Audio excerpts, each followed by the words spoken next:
Hey, hey, hey, welcome to the Fit and Faith podcast, Heather. I'm so glad to have you. Oh, thank you so much for having me today. I'm so excited to be My here. pleasure. And I'm excited because as I was reading a bit about you and learning about your story, from the bits and pieces that I could gather, there was a lot of symmetry in the wholeness and the health factor and the exploration. I was a personal trainer and nutrition counselor for several years when I first got out of college. And so there's definitely symmetry in what Fit and Faith started from. And then I'll have to share later what it evolved into. So thanks for being here. I'm excited to unpack your story. Yeah, I love that. Yeah, so tell us where that all derives. So for those who don't know Heather, just to give you a little bit of background on her, I always give an intro to the intro before the podcast starts. But you guys know that she is a faith-driven nutritionist, which I think is really cool, and one of the reasons I was excited to have her on the show. But health and mindset coaching is parallel to that, and she was a former nurse. So as an entrepreneur, she's got all the passion points that I love to unpack, and so it's going to be fun to hear where the backstory derived from. Yeah, so I'm Heather McConochie. I'm a registered nurse turned nutritionist. So I started my career really taking care of people who were catastrophically sick. I was an ER nurse for 3 years in a level 1 trauma center here in Austin, Texas. So I saw the worst of the worst, right? Like I saw people die from trauma, gunshot wounds, stab wounds, car accidents, overdoses. But then I also saw things like heart attacks, stroke, diabetic crisis, hypertensive crisis, alcohol withdrawal, etc. Right? And so after taking care of people who were so sick, kind of what paralleled that was my own pursuit of health and wellness for myself and fitness. I actually started doing CrossFit at the same time that I started working in the ER. Kind of fits because they're both kind of like masculine energies. Totally, yeah. I'm much more in You my have to have feminine. a way to get out of it, though. I mean, I could understand all of the probably added anxiety and stuff that does, even with knowing that that's your profession. There's a lot of pent up. It's almost like a PTSD. I have a lot of friends that are in that nurse practitioner ER realm, and it's really hard on them. They have to have a place to decompress. So at least you chose a healthy alternative. Totally. And it was a great mindset thing. It actually taught me a really important lesson, which was I would go to CrossFit first before my shifts. And it was the hardest thing like I'd ever done. I'd have anxiety about how hard the workout was going to be. But then I'd show up, I'd do the work, and I'd leave feeling like, wow, the hardest part of my day is over. And even though I was walking into a really challenging work environment on many levels, I felt much more mentally strong and able to handle it. Wow, that is a very interesting perspective because I was thinking you were going to say something totally different, to be honest. I thought you were going to say you had this hard thing and then you went in and you realized how much harder other people have it, which I'm sure, of course, there's hardship that they're going through, but it almost brought you just to a personal place of peace in order to serve them at the level of that you needed to. 100%, because it's very confronting to take care of very sick people. It's scary. I felt scared. Like I already have some anxiety. So then like to add that on top of it. Imagine, yeah. I could kill this person today. Yeah, for sure. Their medicine, which is a real thing, right? Yeah. Or you could miss something. People Right. people come in the ER are sick, and sometimes they don't present as sick and they die in your waiting room or they die in a lower acuity bed. And so I just had a lot of anxiety. So it taught me a very important mental lesson, which was foundational, I think, to me becoming an entrepreneur. So really cool. So that's how long did you stay in that realm before you took the leap outside of the nursing? Yeah, the beautiful thing about being a nurse and starting a business is full time for a hospital nurse is only 3 12-hour shifts in a 7-day period. They're still very intense. You still need like 2 days to just recover from your shifts. So then you have a true weekend. Yeah. But I actually had like 5 days a week to start working on my business. So I was full time when I started nutrition coaching, and very quickly my business scaled just through referral, word of mouth, my gym. I went from having 1 client to 16 within 2 months. Whoa, yeah, that's a lot. Yeah. So then I had enough cash flow coming in from my business to go part-time as a nurse, which was really great because I still had benefits. I still had shifts. I still got a paycheck, but I didn't have to be at the hospital 3 days a week. I only had to be there 2 days a week, but I could pick up extra shifts or I could pick up a 4-hour shift. So I had a lot more control over my schedule. And that's really what allowed me to scale. So I did that for 4 more months. And then I quit nursing and went full-time with my business. And I've been in business full-time it'll be 4 years this New Year's Eve. Hey, that is a really amazing. And I feel like fast track. I don't think a lot of people, when I mean, that's the hope, right? You start a business and you're like, oh, by the end of the year, I'm going to be out of here. That was never my story. And I think that it's pretty amazing that you have that as a part of your testimony to be able to say, like, sometimes it's just the grit and the grind, even though I'm totally anti-hustle culture, you did it in a really I think healthy way. Thank you. Yeah, I did it, I think, in a very smart, strategic way. I didn't quit my job and have no money coming in. I was very intentional. I actually saved $30,000 within 4 months that I made in my business. I saved every penny, and I lived off of the money that I was still making from nursing. And I just lived a little more lean. And so when I quit nursing, I had $30,000 in my business bank account that provided me a huge mental cushion I was like, well, that's 10 months of living expenses. If I sign no clients for 10 months, you got it. Yeah, no, that's huge. And I think the initial cash flow is also a representation of the legwork that you put in prior to starting your business. I think a lot of times people think like, oh, they started a business and then they were that successful, but you were living this healthy, holistic lifestyle and people had been bearing witness to it. Otherwise, those clients didn't just like appear out of thin air, like, hey, I'm a coach now. Talk to us about like your lead up to that experience. Were people telling you like, hey, you should do this, or getting advice from you? How did you know that this was something you wanted to pivot into? Yeah, it kind of fell into my lap, and then I also took action towards it. So the first thing that happened was, you were correct, for 2 solid years before I started my business, I was working on my own health and wellness journey. So trying nutrition, figuring things out, working with a coach myself. I got certified in a nutrition certification program that I just did it because I was interested. I wasn't trying to start a business. The nutrition certification program actually did not teach me everything that I know. A lot of what I learned is self-taught, experimentation, research articles, which is a whole other conversation. A lot of nutrition certification programs out there, even like big name ones, are actually very still don't teach you everything you need to know. So I was doing that. And then one of the coaches at my CrossFit gym, the summer before I started my nutrition coaching business, he approached me and asked me if I would cook for him. Interesting. I was posting on Instagram. I would just post like photos of my food, like really low quality, like, yeah, sure.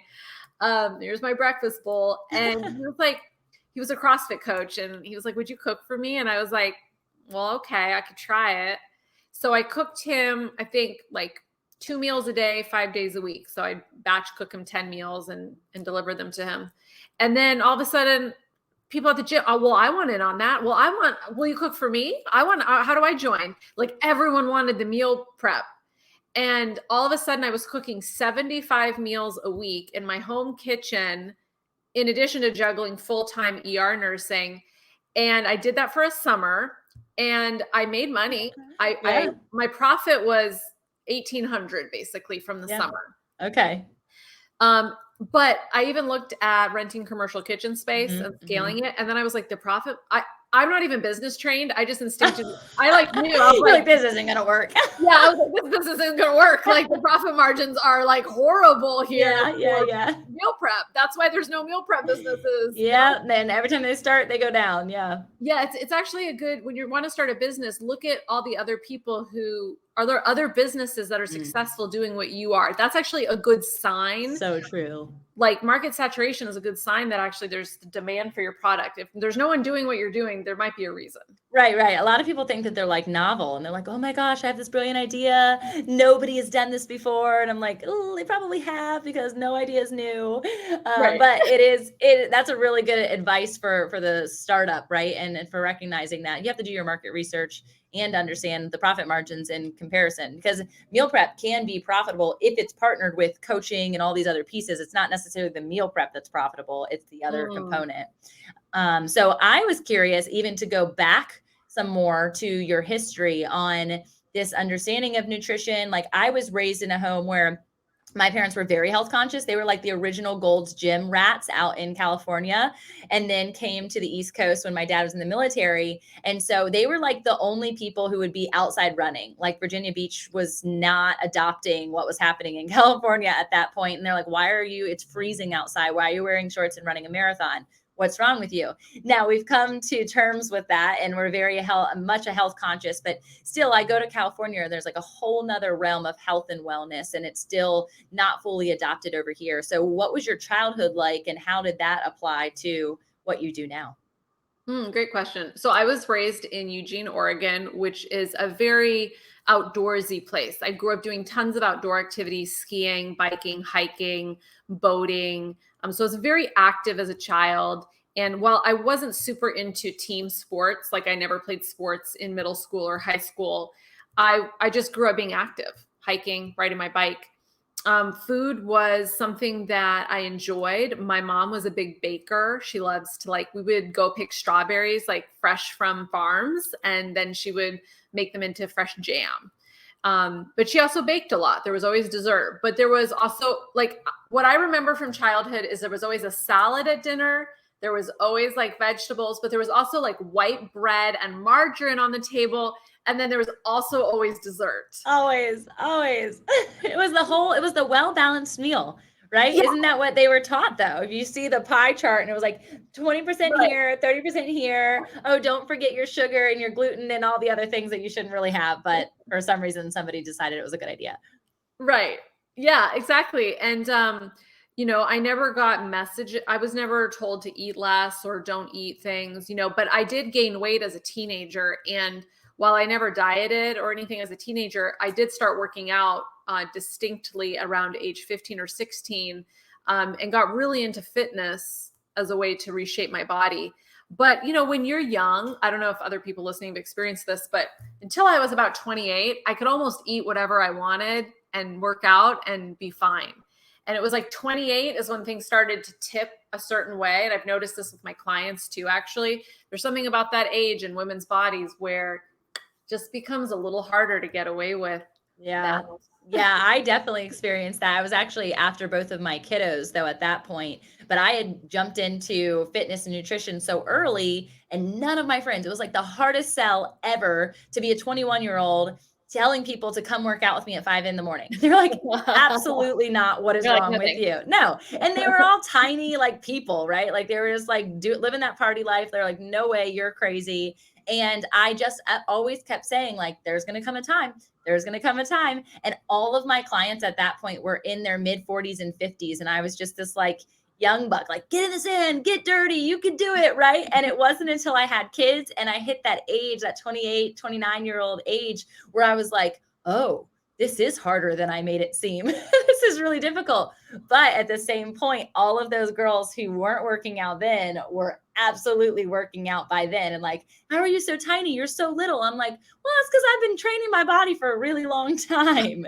You're just getting started. So it's really interesting how that shift, it's also a mindset, right? Like, when was your mindset to the place where you're like, this is something I need to do more frequently? And was it just a body image thing, or you realized the connection to your well-being when you're working Mhm. out? Yeah, well, like I said, I kind of started focused on working out when I was like 16, 17. And I was very consistent for probably 5 years all through college. And then I sustained a chronic like foot injury. And it kind of took me out of the game for a year. And then I was dealing with that kind of throughout my 20s. And it really impacted my activity. And it still kind of flares up every now and then. But I think the turning point for me with both nutrition and exercise, right? Where nutrition actually came into play was when I was doing CrossFit and I was following a general eating plan. It's called Tone It Up, which I love the Tone It Up brand. I love the founders. But their plan is just a general plan. It's not customized to you individually, right? And it doesn't focus on specific quantity. It really focuses just on eating quality foods. And there's some interesting food rules they have that I don't think are backed up by science. But I followed it and I did lose weight. I lost like 10 pounds, but I also lost 3 pounds of muscle.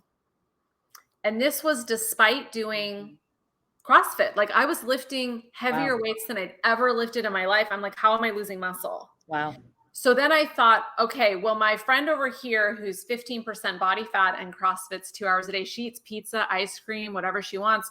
Maybe I'll try that strategy, and I need to bulk up and eat more. Oh no. And guess what? I gained all that fat back. It was all fat. I gained for sure. 0.6 pounds muscle. And I was so frustrated because here I am spending $215 a month on CrossFit. So that's what? Over $2,600 a year I'm spending on CrossFit. I'm spending hours of my life at the gym. My sweat, my exhaustion, like my fatigue, like working out is hard. And I'm going backwards. And that was the moment, like that was the moment of no return for me with nutrition, because that was when I invested in a coach. I finally learned about the quantity matters. Like, I think there's so much in the wellness world now that's like, don't count calories, don't do this, it just eat quality food, it doesn't matter. And I'm like, if body composition is your goal in some degree, doesn't mean you want to be a bodybuilder, but if any change to your body composition is something you desire, quantity matters. Wow, interesting. I probably am one of those people that is like, oh, you can eat as many things as you want, green oriented, right? Like we do something, probably it's a combination of like paleo, mostly vegan. We're like 80-20 vegan. And then when it comes to cheese and eggs, obviously not the meat piece for the paleo, but intermittent fasting has been like a huge part of my journey the last 4 years. Doesn't work for everyone, but that truly changed a lot of it. But if you think about it, it really is connected to quantity. I just never think about it that way. It is. And I'd love to share some research about this. Yeah. It would be really eye-opening. So what most people are doing, intermittent fasting, is actually technically called time restricted feeding. Okay. Yeah, true. Because I actually have coffee. So I know I break my fast. Well, and technically an intermittent fast is not eating for 24 to 48 hours. Oh, wow. That is not what I'm doing. Yes. So that's truly what that's truly intermittent fasting is not eating for 24 to 48 hours. Time restricted feeding is when you decide, I'm not going to eat until noon, and then I will be done with eating by 8 p.m. That's technically called TRF, but a lot of people think of it as IF. The research indicates that the only reason that TRF is effective at producing weight loss is because people are eating less calories during the day. So you can also control for that variable with just measuring eating less calories per day. Yeah, eating less calories per day. Interesting. Good to know. So people ask me all the time. I actually got this question twice over the weekend from just people like, what do you think about intermittent fasting? I was like, look, if it makes you feel good, if you have more energy waiting, go for it. Yeah. Right. But you don't need to do that. That's not like a necessary component. And I think that's my philosophy as a nutritionist. I'm all about cutting through fad diets. Like, what's the science say? Like, I go to PubMed, I research articles. I have a nursing background. I have a bachelor's of science in nursing. I'm very like science oriented, but then I have a lot of experience working with clients. So I see what works. So yeah, it's tricky to navigate all the things out there. It is. It really is. And I think that there's so much value to it. Like, there's all of the conversations around, try this one, do this one. Well, you should try Whole30. Oh, you should try this one. And it puts people into the state of mind that I have to do this in order to have this result. And I really, truly believe, and it's one of the reasons that I started not only my podcast, but women's retreats, is to teach them that they don't have to have any sort of diet culture. Like, that's not the state of being that God would want us to be in. It's not the state of being that is sustainable. And I love that in your bio, in the way that you talk a lot about sustainability. And so talk to us about like how that's affected change in the women that you've served, and for them to have a almost sustainable, to me in the diet realm, or the nutrition realm, it equates to freedom. Yeah, great question. First, one thing I just want to go back and say is all of these different like eating approaches, right? We could use the word diet, or we could just say like eating approach or philosophy, keto, vegan, Whole30, macros, all these things. It's like, what's your goal? Like, none of them are right and none of them are wrong, right? They're just different approaches. If your goal is, to make less of a carbon footprint on the planet, and maybe have better digestion, maybe you eat vegan. If your goal is to improve your body composition and do it in a way where you're getting the best results possible, then then macro tracking is going to work for you, right? If your goal is to have complete freedom with food, you eat whatever you want, you have no rules, and you're okay with gaining 20 pounds, then intuitive eating might be great for you, right?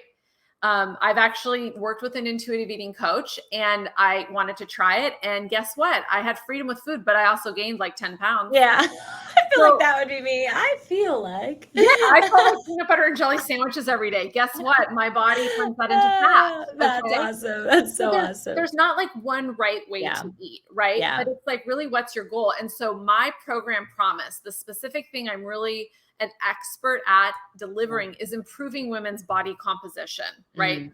So many people, it's not just lose weight. It's like, well, do you want to lose fat and build muscle? Like my experience with CrossFit, where I lost weight, but I lost muscle. That's not improving body composition, really. Right. So I do that through sustainable nutrition, without fad diets and without forbidden foods. So I think there's a couple of things that make an eating philosophy sustainable. One, no forbidden foods. You cannot eliminate foods from your diet that you enjoy. Like if you don't want to eat something because you have an allergy to it or it makes you feel like crap, no problem. You don't have to eat anything, right? But if you truly enjoy something and think you have to forbid it to improve your body composition, you're going to get into a binge restrict cycle. Yeah. And honestly, how accurate is that towards every component of life? Nutrition, fitness, spiritual self, relational health, like the overdrive of achievement, perfectionism, like all of that actually applies to that concept. Yeah, totally. When we completely like forbid things, they become like huge temptations, I think. And it's a tricky thing to navigate. So I think that makes something sustainable. I have my clients, like I just reviewed my clients today and I was so delighted because one of my clients said, I had this butternut squash grilled cheese sandwich and it was totally something I was craving. And I love that I can have the foods that I want and fit them in the right ratio and frequency. So that's another component of something being sustainable, especially if your goal is body composition, is what's the ratio and frequency that your particular body can tolerate this food and you also achieve the results that you want physique-wise for your body. Because what I've discovered working with women is they want both. Like they don't want the extreme bodybuilding diet that's going to take them down to 12% body fat. Like they don't want that strict diet, but they also don't want to gain 20 pounds. Right. Like they don't want the health at every size movement. Like at least not the women coming to me. They want the middle ground. Yeah, I agree. And I think that there's so much power in the ability to do the both and recognizing that there's a way that you can keep that in a sustainable fashion. I think through like sustainability in your faith and spiritual self. And you mentioned the word frequencies. And a lot of people who listen to my podcast know that I'm always like rejecting the woo-woo concept because I believe that it's all in connection to our higher selves and who God has intended for us to be. And rejecting doesn't help, right? And so if you're not willing to explore, then you're limiting your God. We all have a story, bits and pieces of ourself that we keep hidden from the world in worry. Chasing perfectionism instead of progression. Chasing materialism instead of worth. Chasing the hourglass figure instead of health. Chasing accolades and American dreams instead of wealth. Chasing relationships rather than intimacy.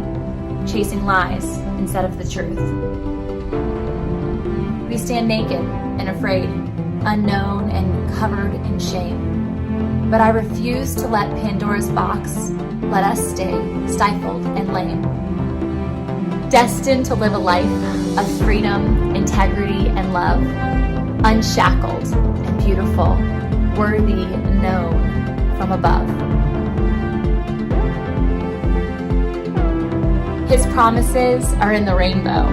Past the storm or in it, we stand secure. Not alone, together, women, we endure. Always becoming.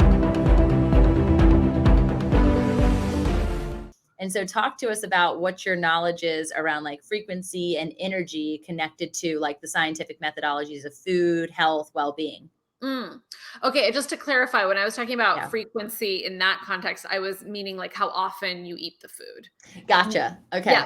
but we can totally talk about also the frequency and energetics around food. There's a great book I read a few years ago around food energetics, and there's some really interesting concepts in that book where it actually talked about that we will seek food and drinks that actually align with our current energetic state.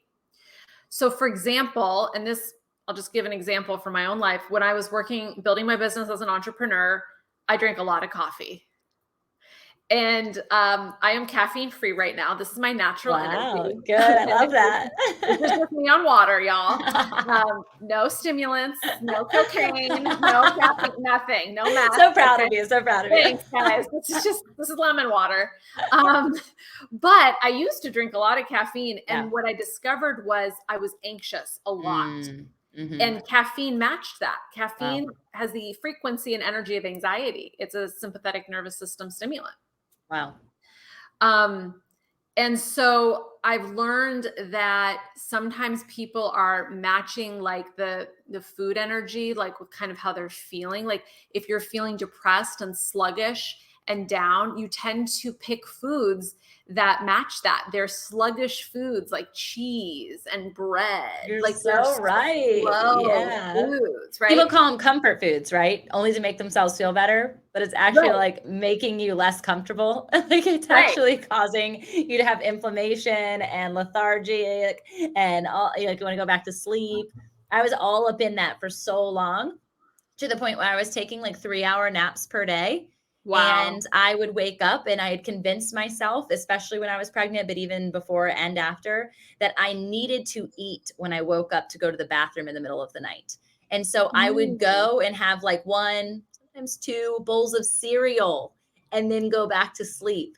And I was so lethargic. I was so like, I had this is my natural energy too, Yeah. but I would crash and I would sleep upwards of anywhere from 10 to 12 hours a night with two Wow. newborns, like 2 toddler and newborn. And people are always like, how do you sleep? I'm like, when they nap, I nap. Every single time. There is no getting around it. And it wasn't until I started releasing the genres of food that were actually attached to my energy.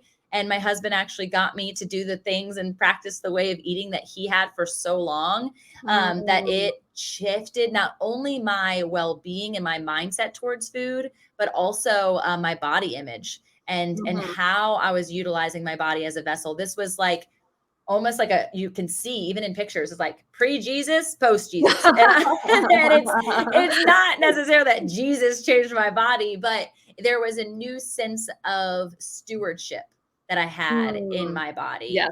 that was not there before. And I was also suppressed in shame based on body image, based on expectations of women and our body image. And so I'd be curious, as you work with women, how has like culture shaped what they think their body should be or how they're eating? Even talking about alcohol being like a natural coping mechanism. Like everyone goes to happy hour, so I'll go to happy hour, and happy hour is not just an hour, it's 5 hours. Oh, wow. There's so much to I know. Wow. Yeah, there's a lot here.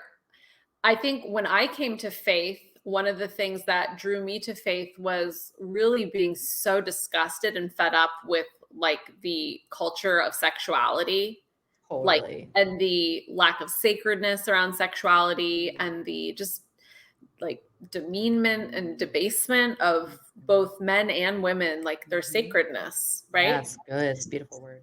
Yeah. And that was honestly the thing that even led me to faith. Like that was my path to Jesus, was this like sexuality is sacred. I kept getting that message from God. Wow. Yeah. I was like, where's this coming from? Like I've been an atheist for 30 years. Like, wow, weird. that's amazing. Yeah. And I still feel that very deeply inside me. Like there's this strong revulsion I have to the exploitation of bodies. Yeah. So I think for me, I see that played out in advertising, marketing, entertainment, indoctrination of women, that, you know, our bodies are here to gratify others, gratify men, gratify employers, gratify, you know, our parents, gratify all these people. And one of the things that has helped me body image wise, like I want to look my best naked for my future husband. Okay. I love it. Yes. Like I want my body as a gift that I will give to him and Yes. share with him, and same with my sexuality. But I also have discovered that dressing more modestly has actually made me have better body image. I love that. And not like a have to. I'm not here to be like, you know, shame somebody for what they're wearing, but because I'll wear a bikini at the pool, whatever. Sure. But in general, I have found that, oh, you know what? I don't have to show my body to society. Yeah. Like, my body is not on display for you. Yeah, that's really beautiful. And interestingly, because of past history to myself, and I don't know how much of my story you know, but the book that I just released, Always Becoming Sex, Shame, and Love, talks a lot about the sexual piece to cultural expectations that I placed on my body based on sexual trauma, but also based on pornography and then cyber sex and like all of these pieces that I've realized the more that I share is actually not me, Tamra, in a cyclone. You're the odd one out. It's more so we've all experienced it, but we don't know how to talk about it. And so I think that there's something really beautiful in the fact that you've tapped into that, especially so young, and being able to serve not only your future husband with a gift that is you, but also the representation to women, single women who feel the antithesis of that. They feel the pull of that secular sexuality and feeling that that's the way that they're going to find their husband. Yeah. And I even see like, so I have clients who are Christian and I have clients who are not. Sure. And, you know, with one of my Christian clients, she's very driven to improve her body composition and she's mature in her faith. But I started to kind of, you know, be like, you know, why do you want to change your body even more? Like, do you think it's going to attract a man? And I started to realize that, you know, she was around very skinny Christian women, like very other who were all married. And it was like easy to see the jump in her logic, right? Like if my body looks like their bodies, I will get the thing that I want that I still don't have, right? Yeah. And I think it's so important that we like become aware of those beliefs that we have that are false, and that we unpack them. Yeah. It's so valuable. It's been interesting as a mom to navigate that for my kiddos and for them to not have shame towards their body, but also to protect what that looks like. I have a little boy who's 8 and a little girl who's 6. And like we all kind of like are in the same space all the time. Like our bedroom is the bedroom. Everyone sleeps in the same room. We shower in the same room. Like, and it's been interesting navigating as they've gotten older, because when they're little, it's so cute that they walk around in the little naked heinies running around, right? And as they get older, they're like, why can't I do that? And my son specifically has always been very curious about the fact that like Adam and Eve were naked and then they weren't. He's like, well, they can do it and Africa can do it, right? Like just, I'm like, yeah, but there's like components of protection and this is why we choose to wear clothes. He'd be like, he's literally Mowgli. He's got long hair. He would be naked all the time if I let him, or just a piece of skirt. He'd be okay with that. Like a loincloth. Right. Totally. So it's been interesting navigating protection of their body and the vessel that it is, while also celebrating their sexuality, because that was never a conversation in my house. I don't know about you, but like sex was not a conversation. There was no birds and the bees conversation. Like that wasn't a thing. And so it's been really interesting to navigate as a mom. Something to be teaching and mindful of. It's so interesting. I mean, I grew up in an atheist household. And so I was given like my sex talk was like bees and birds. Like I was told like the base, like I understood what sex was in 5th grade. Like it was actually they were open. Yeah. It was an assignment at my public school to like go home and ask your parents. And I did that. And they were just very open with me what it was. But because they were secular, they weren't like sex is between a husband and a wife. Right. They weren't like, this is something that you want, this sacred. Like there wasn't, there wasn't any of those conversations. So I was just kind of like on my own trying to navigate that. And what informed me was fashion magazines like Vogue, Harper's Bazaar, 17, YM, because I was a teenager in the 90s. Yeah, totally. Me right too. before Love the it. internet. So I like read a lot of fashion magazines, watched a lot of TV, and that kind of saturated my brain with body image. And I've had to really work to reprogram and be like, my body is healthy. My body is strong. My body is beautiful. Like, oh, I have some cellulite. Yeah. So does like 99.9% of the other women on the planet. Yeah, 100%. Like, yeah, it's so true. And it's so necessary for, I think, women to have more open conversations about that and the feeling and the suppression of what that's entailed. And I think guys, like, even when I talk to, I don't really specifically talk to men about my body, but my husband, for instance, in the transition that has occurred in my understanding of body image and sexuality and nutrition, even because he's a huge proponent of that, it has changed the way that we serve people, like when they're in our home, like the types of food, what we allow in our space, what we don't allow in our space, what we'll treat people to when we go out to eat versus what we won't. We've actually given up alcohol, not forever, but it's just a component of alcoholism that runs in our family. And it's been almost 2.5 years. And just this other weekend, we had like 14 people over, right? And like, it's a party, of course. And everyone's like, hey, I'll bring a side of beer. And I'm like, actually, we have had a dry house for the last 2.5 years. And we want to protect our children from having to be around it and thinking that that's okay all the time. That's amazing. Yeah, but that's hard. That's a hard thing to do because I'm like, I'll hang out with you at a brewery any day, but at our house, you set that boundary this is for your home. Yeah. Wow. And how did people handle that? They were totally fine. They were like, oh, no big deal. That's awesome. But I'm sure they went out afterwards. Right. Well, this kind of leads back to alcohol, which I wanted to talk a little bit about too, because I see this as being one of the biggest struggles for some of my clients. Some of my clients are sober or dry, or they just don't care about alcohol, or they drink minimally and it's no big deal. Right. But when you're trying to improve your body composition, if you drink more than 1 to 2 drinks, really more than one a week as a woman, it will slow or impair or completely plateau your body comp progress. Wow. Even if you're accounting for it within your calories, which I teach my clients to do. So I have a client who's been struggling I'm at a plateau, like it's not, I'm like, well, you had 6.5 alcoholic drinks last week, hon. That's a lot. Yeah. That's a lot. It's actually a lot. So and much.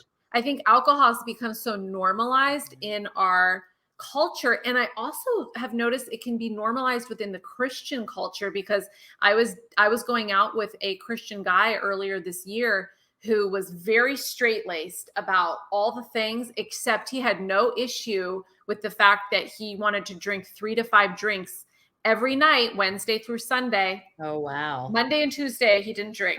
But I'm like, the fact that you have rules and when I brought it up to him, hey, I have this concern, it really doesn't work for me. He ended it with me, which was totally fine. It wasn't aligned, but I was like, wow, I think because in the Bible, they talk about wine and things like this. And he's like, well, I never get drunk. And I'm like, yeah, maybe you have a tolerance, and you're like an alcoholic. The alcoholics don't get drunk either. Like, yes, you're so right. You're so right. And it's a completely normalized. There's a gal that I've had on my podcast in the past. She has a company called Gray Tonic, and it's all about this concept of this being a normalization, and that we should really inhibit ourselves because it's no different than anything else. The best analogy that I can give, and hopefully you can take hold of this and pass it to some of your clients, is if we were at dinner together and it was time for us to order dessert, and everyone's like, yeah, let's get a dessert. And we all ordered our own dessert and we shared and everything. And then it was time to get the bill. And I was like, actually, I'm going to have another dessert. You guys would be like, oh, wow. Okay. I'm going to have another dessert.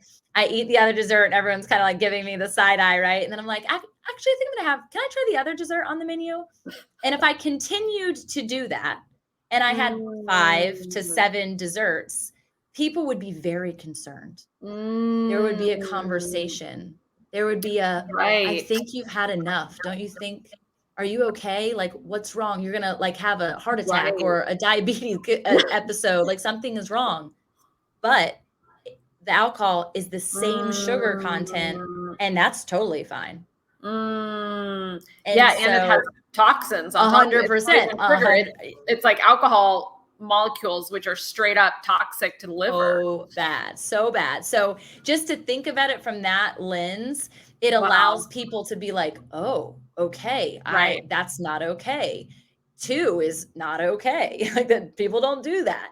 And Yeah. so I just think it's a really tangible experience for people to see like, okay, now I get it. And at least I can be conscientious of the fact that I'm about to order second, about to order round two. And that's Right. what would happen. So to plague that with like, this is a brownie sundae. Just think of it as a brownie sundae, and maybe you won't get 7 of them. Yeah. And it's, another thing that I'm going to be walking my clients through this tonight, actually on the call I'm leading for them. But okay, why are you drinking? Why do you even drink this thing? Are you thirsty? Because water would fulfill that, right? But like, okay, what does alcohol give you access to? Well, when I used to drink more, I barely drink at all now for mental health, emotional, physical, spiritual reasons. I just don't need it, right? Yeah. But when I did drink, okay, what did it give me access to? It relieved my stress or feelings of tension or anxiety in my body very quickly. It made me have less social anxiety, because when I was in new social situations, I had social anxiety. Made me less inhibited. I felt more playful and fun when I was out with friends. It made me more bold at times talking. So I list all these things that it gave me access to.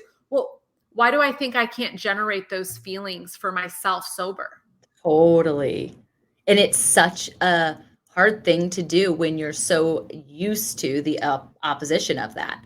And really through mental health and through the exploration of therapy and like, how do you actually deal with those emotions of anxiety, social anxiety, those emotions of stress? And instead of going towards, and I was a culprit of this, which is one of the reasons that we tried to stop drinking and did, I would come home and my kids knew at 4 years old, mom is going to have a glass of wine. Do you want me to pour you a glass of wine? At Wow. 4. They were asking you that? Oh yeah. And Wow. that I would only have a glass, but I was also selling wine at the time. So I was the wine sales rep that didn't drink for a while. And then I was like, this just doesn't go together. I can't do that. I can't even taste the notes. I don't even know what to tell you. If it's good, it probably sucks. I'm not sure.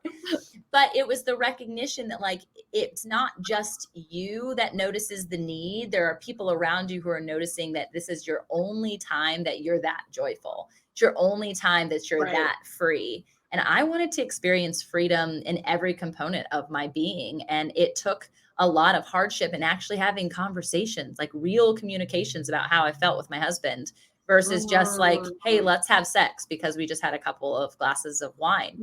Imagine what sexuality means, what femininity means, what sacred experience of intimacy exists when you have no alcohol in your system. It's like turning the lights on. And we did. And it's been beautiful. It's been beautiful, but it took a while to get to that place.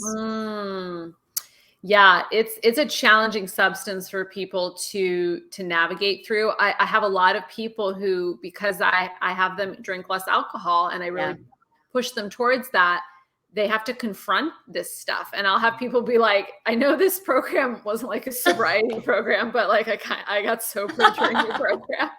Or like I stopped drinking, or like I drink way less now, or like, and it really makes my heart happy because the less I drink personally, I have discovered like if I have a drink on vacation, or man, I feel like crap usually. Like that night, the next day. And I'm just like, it's really not, I can generate playfulness and joy and fun and courage and boldness without alcohol. Yeah. And how much more powerful you are as a female presence to be able to do that. I think it just gives out that energy and frequency that's going to literally attract your husband in such an organic, beautiful way. And it's going to be just as an agent to what you do in the healthcare industry for women. It's going to shift their mindset in such a beautiful way. So I'm grateful for you, and you're not even my coach, but I know you're out in the world serving in that way. It's just really beautiful and needed. Yeah, it's a privilege to walk with women through this journey, because one of the things I've discovered as a nutrition coach is it is not just about nutrition. Like there's a lot of knowledge that I just teach people, and I love teaching, and I have a dope curriculum, and I just love giving knowledge, but like if you are wanting to transform your relationship to food, when you start working with me, because you have boundaries and like guardrails and principles and frameworks you're working inside of, all of a sudden you feel the boundary, and now you have to confront like all your old coping mechanisms and what you're not dealing with, and like how you use this as a Band-Aid. And like that work can be confronting and uncomfortable, and not everyone can handle it. Yeah, yeah, you're so right. But it's so needed. That's what that whole entire being needs, right? Like that's the mind, body, soul piece. And for a long time in my coaching, people couldn't like put phrases to what exactly I did for them. They're like, okay, I hired this business coach, but I just had marriage counseling. I hired this business coach, Yes. but I just started eating or in this specific way and by landscape design and like all the things that we get to teach. And so I'm constantly in a realm of like learning and getting new information from so many different sources that really feed into every component of humanity, because I've shifted my entire curriculum from business first to being first. And it has to be identity work. It has to be the whole being before you go out to serve the world from a broken place. Isn't that the predicament that we're in right now? And so I don't like to slap like complete labels on anyone until I feel like they are free from this bondage before they go out to serve the world. Yeah, that's so good. I know for me, like my spiritual practices have really helped me navigate my relationship with food. For example, I do a fear resolution exercise that Ooh, my therapist gave me. My therapist is Christian. yeah. And it's basically listing out your fears to God. Like, what are you afraid of? And then you list out what you would like God to do, right? So it's like petition. And then it's Thanksgiving. It's like writing Oh, out I all the love things you're it. grateful for. And then you end with, I hate to admit it, but fill in the blank. And like what comes up for me almost every time I journal is, I hate to admit it, God, but I don't trust you to provide for me. So good. Or like, God, I hate to admit it, but I still don't think you're enough to fulfill me. Or like, it's like a flavor. It's like one of those flavors, right? Wow. Yeah, absolutely. And then you finish with, I want to reassure you, that blank. And that's where you hear like God speak to you truth. And I've been doing that exercise consistently and regularly whenever I have anxiety, even if it's just a few. And I feel like this clarity in my spirit and my energy now, because I'm just like constantly like bringing that to God and just like moving through it. I love that. Yeah. I've never heard of that before. Oh, I can send it to you, but you got to do, you can't just like compartmentalize. You got to do the mental work. I always say you got to do the inner work and the outer work at the same time to achieve any result in life. Yeah. And that's literally how Fit and Faith was birthed, is that I was doing a ton of mental health growth, and I was going to a gym, a boot camp style gym for the first time. And I remember going in and the music that was playing, I was like, yeah. Like I couldn't listen to the vulgarity of the music. And it was that trigger that shifted in my spirit that I was like, this is not okay. It was a women's gym. They're all working out so they can have this bootylicious situation. And here I am like repeating in my spirit, Jesus, Jesus, Jesus, trying to get my workout on because I love the gym so much. But it's not just a matter of what the output looks like, it's the input. And input is in your ears, it's in your eyes, it's in your mouth. That's the nutrition piece. So it's really cool. And that's why I started taking women on retreats and writing the book that I wrote and doing the podcast. So I haven't had a nutritionist and fitness conversation on here in so long. And so I am so grateful to have connected with you. And I want everyone to know how they can do so more often. Is Instagram your hangout? There's links already attached everywhere, but so my favorite place to hang out on a daily basis is Instagram. So it's always like popping over there, like posts. I go live every Tuesday night on my Instagram. Cool. And then I'm also on stories. And you can always connect with me there in my DMs. That's the best place to reach out, ask questions, connect. But then, I also have a podcast, The Positive Thread. I release new episodes on Sundays. And I have a website, which is my name, heathermcconochie.com. So you can find me in the web, the interwebs. I love it. Well, I am grateful to be connected with you. I'm excited to listen to your podcast and see what it's all about. And I'm grateful for the work that you're doing. Truly. Thank you for standing in the gap for the people who haven't figured it out yet. Well, thank you so much for having me. It was an honor. Yeah, it was a pleasure. Chat soon.